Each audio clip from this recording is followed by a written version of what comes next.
súplicas por todos vocês em todas as minhas orações.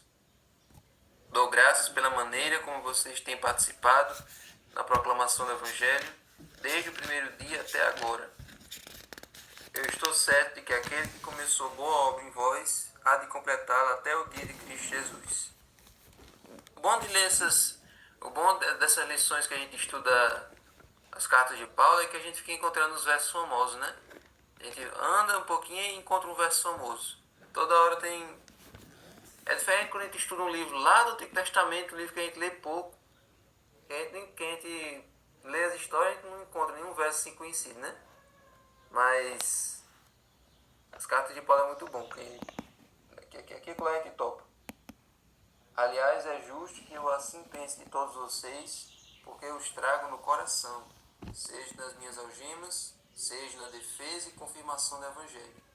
Pois todos vocês são participantes da graça comigo.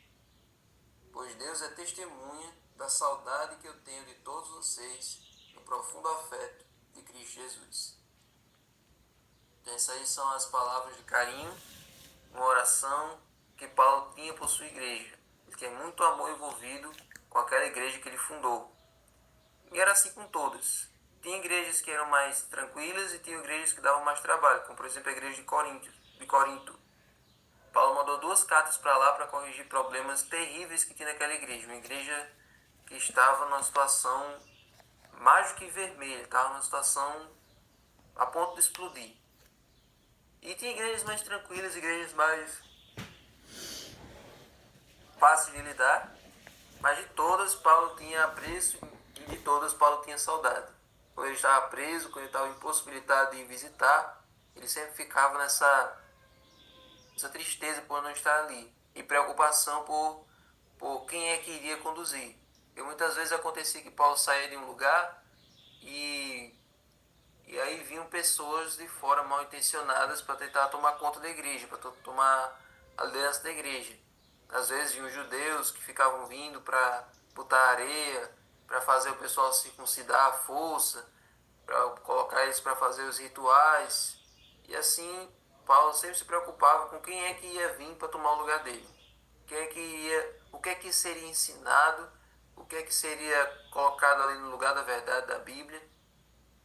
Então, é justa a preocupação de um líder, é justa a preocupação de uma pessoa que fundou aquela igreja. Todos nós, quando trazemos uma pessoa para a igreja, a gente tem o maior ciúme por ela, para que ela seja bem tratada, para que a mensagem que ela escuta seja boa, para que os louvores que ela escuta sejam emocionantes. Imagine uma pessoa que funda uma igreja, com tantos novos convertidos ali. Então é por isso que Paulo escrevia cartas, ele se empenhava, porque ele amava as pessoas, ele amava as almas. Algo que todos nós deveríamos fazer. Então, gente, Paulo sentia saudade dos irmãos. A oração de ação de graças dele ali nos dá um vislumbre do que é que Jesus faz por nós no céu. Jesus sente saudade de nós, Deus sente saudade de nós. Saudade de quando ele descia, conversava com Adão e Eva, conversava com o ser humano face a face, e hoje isso não é mais possível. Deus tem saudade de nós. Então, o que Jesus faz por nós no céu é parecido com essa intercessão que Paulo fazia. E aí, vocês lembram que no peitoral do sumo sacerdote, nós vimos isso aí na lição de Êxodo, ele carregava 12 pedras. Carregava 12 pedras. Cada uma dessas 12 pedras apontava para as 12 tribos de Israel. O povo de Israel estava ali representado no peitoral do sumo sacerdote. Essas pedras eram colocadas sobre o seu coração, ou seja, era como se fosse um crachá que ficava aqui em cima do peito, por sobre o coração do sumo sacerdote. E assim, diante de Deus, a relação que isso faz com o santuário celestial é que Jesus, ele carrega os nossos nomes, ele leva consigo os nossos nomes diante de Deus. Mais especificamente, ele leva na palma da sua mão. É uma expressão que a Bíblia usa. Então Jesus chega diante do Pai e mostra aqui os nomes.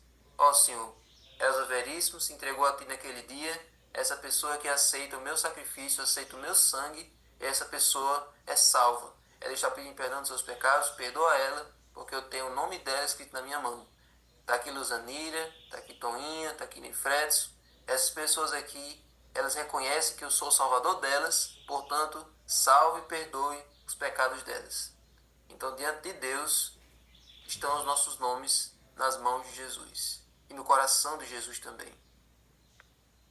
E aí, gente, verso 3 tem um sentido duplo aí. O verso 3 diz assim: dou graças ao meu Deus por tudo que eu lembro de vocês. Por tudo que lembro de vocês. E aí esse verso tem dois sentidos aí, que é tanto Paulo se lembra dos filipenses em oração, ou seja, Paulo ele se lembra de orar, de rogar pelos filipenses, como também pode significar que os filipenses se lembravam dele. Não era só uma via de mão única, mas era uma via de mão dupla. Ele orava por eles e eles oravam por ele também. Era uma igreja que também se preocupava com o seu líder. Porque uma coisa é o líder se doar, se matar por uma igreja, e a igreja não reconhecer, e outra é a igreja devolver de volta todo o amor que ela recebeu do seu líder. Então, a igreja de Filipenses era uma igreja amorosa, era uma igreja viva e que tinha esse relacionamento recíproco com o seu fundador. E essa expressão nós vimos aí, em algum verso aqui, nós vimos a expressão comunhão. Comunhão vem do grego koinonia. Quem estava aqui naquele sermão de Jofran lá no Encontro de Anciãos, acho que tinha poucas pessoas aqui que estavam lá, ele falou o tempo todo sobre koinonia. A koinonia é a mesma coisa que comunhão. Comunhão é viver em comunidade. Comunhão é cada um se preocupar com o seu próximo. Comunhão é vivermos todos juntos num só pensamento, num só propósito. Então, Paulo e a igreja de Filipenses, eles viviam essa koinonia. Eles viviam essa comunhão uns com os outros. E assim, uma outra coisa interessante é que no verso 10 diz assim: para que vocês aprovem as coisas excelentes e sejam sinceros e inculpáveis para o dia de Cristo. Oi? Olha aí. Ele marcou. Tem uns sermões que marcam por causa das coisas bem incomuns. Esse koinonia é inesquecível. E aí, ó, assim como Paulo tomava parte, ali o 1:10, né? É o 3:10. Filipenses 3:10 diz assim: o que eu quero é conhecer Cristo e o poder da sua ressurreição, tomar parte nos seus sofrimentos e me tornar como ele na sua morte. Então, esse era o desejo de Paulo, tomar parte nos sofrimentos de Cristo. E esse não é um desejo só de Paulo. Os filipenses também tomavam parte nos sofrimentos de Paulo, assim como Paulo tomava parte dos sofrimentos de Cristo. Então, Paulo teve muito sucesso com a igreja de Filipos, porque ele criou ali um grupo que se espelhava nele. É muito triste quando um líder cria uma igreja que não quer seguir mais o exemplo dele, que não quer seguir mais as suas orientações.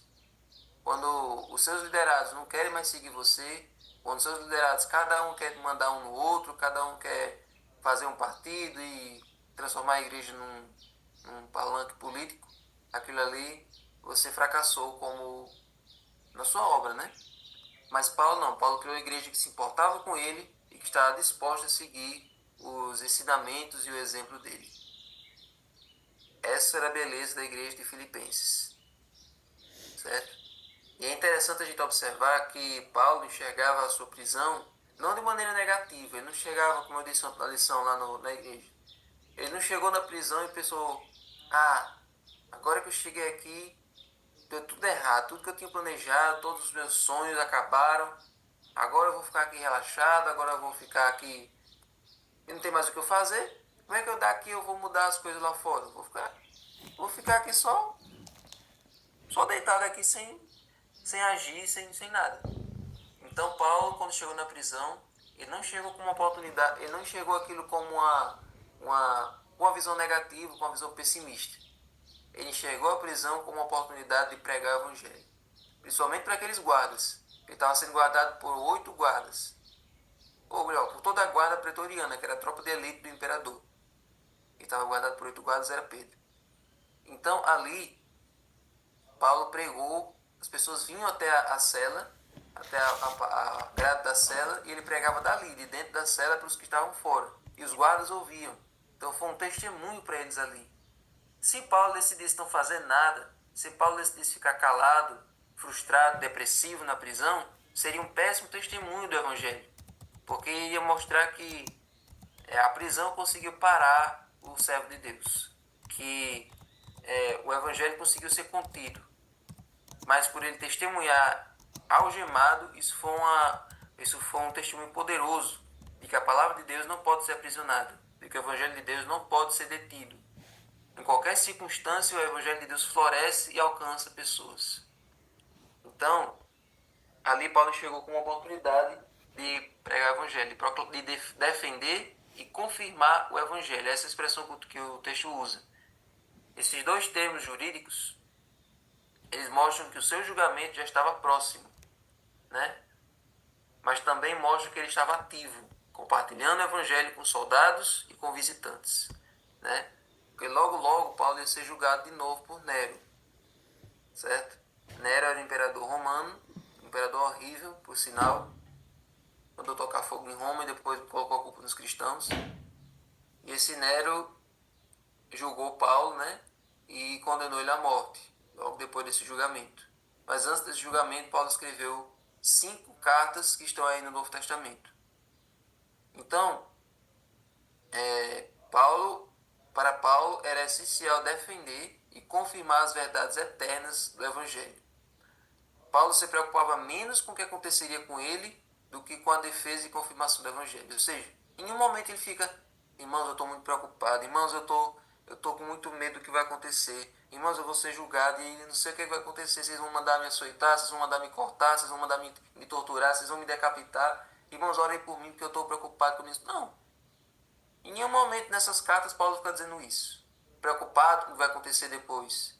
Ele diz: gente, eu sou um prisioneiro de Cristo Jesus, eu sou um pregador do Evangelho em algemas, eu sei que minha vida é essa mesmo, viver para mim é Cristo, morrer para mim é lucro, tanto faz o que vai acontecer comigo, eu não estou nem aí se eles vão me matar, o que, é que eles vão fazer de mim, eu sei que eu quero viver a mesma experiência de Jesus, eu quero sofrer que nem ele, eu quero morrer que nem ele, mas antes de morrer, eu quero deixar vocês prontos para viver sem mim.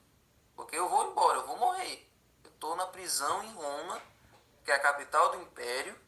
Eu vou morrer daqui a pouco, mas eu quero ter certeza que quando eu morrer, vocês vão continuar. Eu não quero que vocês fiquem dependendo de mim. Ah, o que vai acontecer de mim sem Paulo? Não. Eu vou deixar vocês prontos, mandando essas cartas aqui. E aquele que começou a obra em vós vai completar até o dia da volta de Jesus. Então, esse era o desejo de Paulo. Deixar a igreja pronta, né, para a volta de Jesus. Para uma igreja que sobrevivesse sem ele. Então, essa é a vontade de Deus para nós. Que as nossas igrejas permaneçam firmes, mesmo quando os líderes forem indo, tombando na batalha. Quando os líderes mais antigos começarem a morrer, ficarem doentes, a nova geração vai conseguir manter?